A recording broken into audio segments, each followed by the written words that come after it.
Hey there everyone, and welcome back to Afrodo Reviews, where I bring you another book to decide, is that worth reading of a second breakfast? Or does it deserve the fiery pits of Mount Doom? Today's book, if you can't tell by the sudden change of aesthetic to myself, is another Minecraft novel. This is The End.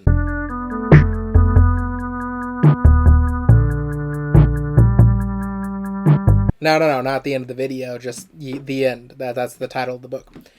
The End by Cathelynn M. Valente. One of the many expanded universe novels written for the world of Minecraft. This book was published on December 3rd, 2019, and is considered book number 4 in the official Minecraft novels. Unfortunately, there isn't much to speak about when it comes to the book itself, other than to mention that during my last Minecraft review, this was one of the books that was recommended to me. So, with that being said, here's the report card.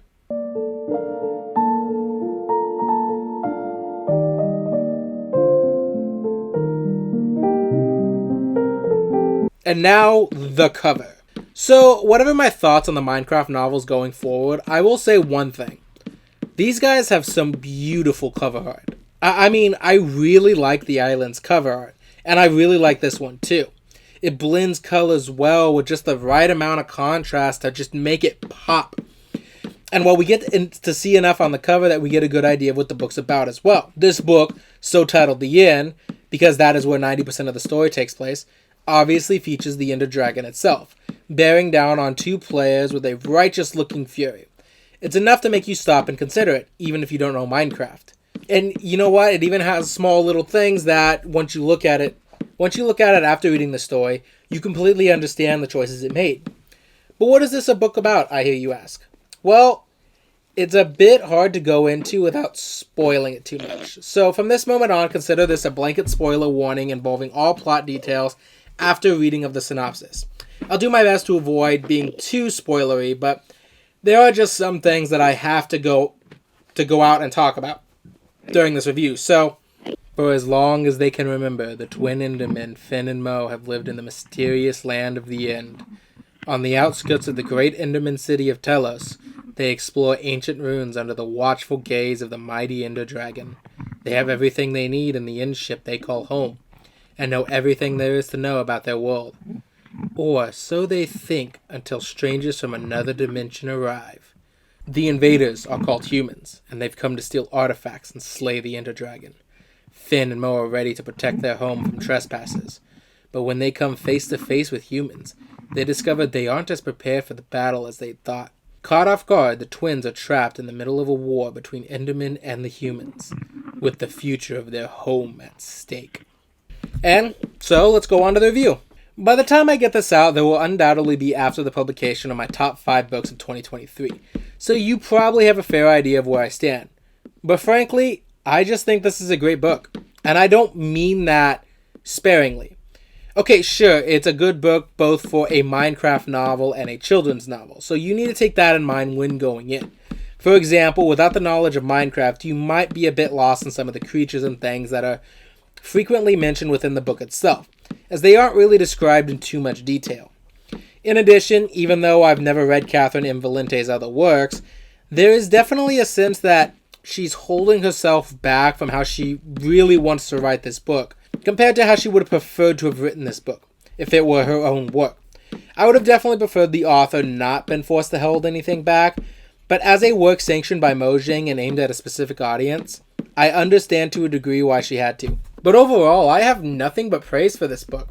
Right off the bat, let me tell you that I enjoyed that the book went the route that I had wished Minecraft The Island had gone.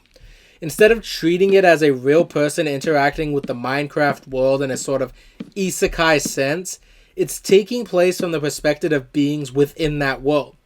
To them, the Minecraft world isn't a strange world that operates on video game mechanics. It's just a world that they exist in that operates in its own unique way.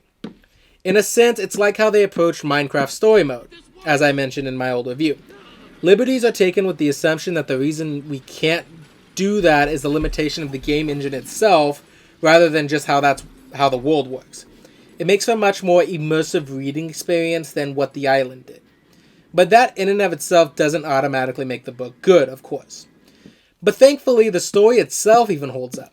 Sure, it's aimed at kids, so you definitely have beats here and there that, as an older reader, you'll probably not be able to help but roll your eyes a little.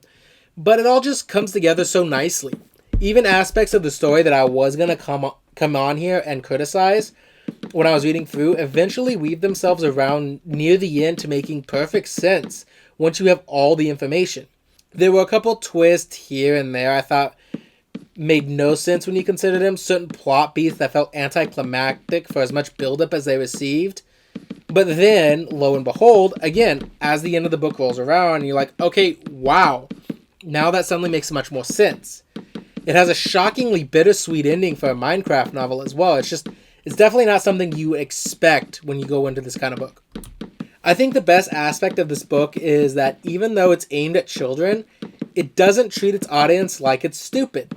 Yes, it does dumb things down, but only in the way that you can't hand something like Atticus to a 4th grader and expect them to understand everything that happened in it. This is best exemplified in the bittersweet ending, but there are even sly references here and there that are clearly more aimed at knowledgeable people, more older audience. For example, the main characters' names are both rooted in the Latin language and have some form of connection to the end. The book doesn't present a definitive right or wrong in the story as well. And we even see themes of how paranoia can turn once friendly and kind individuals into raging monsters who will do whatever it takes to protect themselves against what they feel is a threat to their home. It's all very nice, and I honestly wish I could sit here and gush about all the twists. But I really want you, the audience, to pick up this book and read, because it's a good book. Not just as a Minecraft book, but as a book in general. With that being said, consider my final rating for this book an 8 out of 10.